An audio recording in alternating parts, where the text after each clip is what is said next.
আজকে নিয়ে নিয়েছি খাসির মগজ।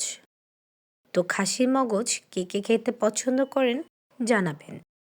কড়াইতে দিয়ে দিলাম তেল, দিয়ে দিচ্ছি একটা তেজপাতা টুকরো করে, দিয়ে দিলাম গোটা গরম মশলা। এবার দিয়ে দিচ্ছি আদা রসুন বাটা 1 চা চামচ, পেঁয়াজ বাটা 2 চা চামচ। এবার বেশ ভালো করে আদা রসুন বাটা আর পেঁয়াজ বাটা ভেজে নিচ্ছি। আসলে আমি অনেকদিন যাবৎ ভিডিও দিচ্ছি না, কারণ আমার ভয়েসে একটু প্রবলেম আছে। এবার দিয়ে দিচ্ছি স্বাদ মতো লবণ 1 চা চামচ, হলুদের গুঁড়া 1 চা চামচ। বাচ্চারা খাবে বলে মরিচের গুঁড়াটা আর দিচ্ছি না। এবার মশলাগুলো কষানো হয়ে গেছে, এখন দিয়ে দিচ্ছি অল্প পরিমাণের পানি।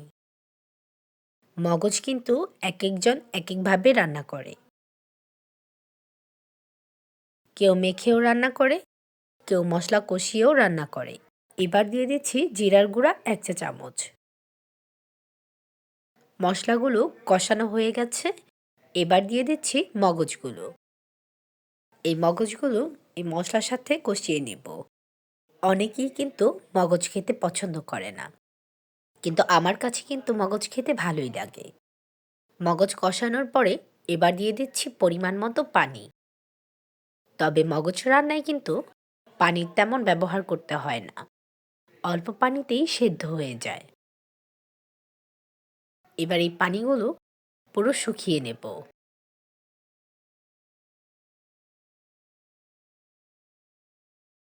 তো সবার সাথে কথা বলতে বলতে আমার মগজ রান্না কিন্তু প্রায় শেষের দিকে। তো কার কার কাছে খেতে ভালো লাগে অবশ্যই কমেন্ট করে জানাবেন।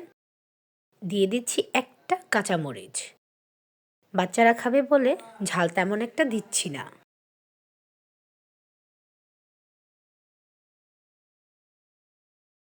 তো রান্নাটা কিন্তু আমার কমপ্লিট। কার কার কাছে কেমন লেগেছে অবশ্যই কমেন্ট করে জানাবেন। আজকে আসি, আবার দেখা হবে। আল্লাহ হাফেজ।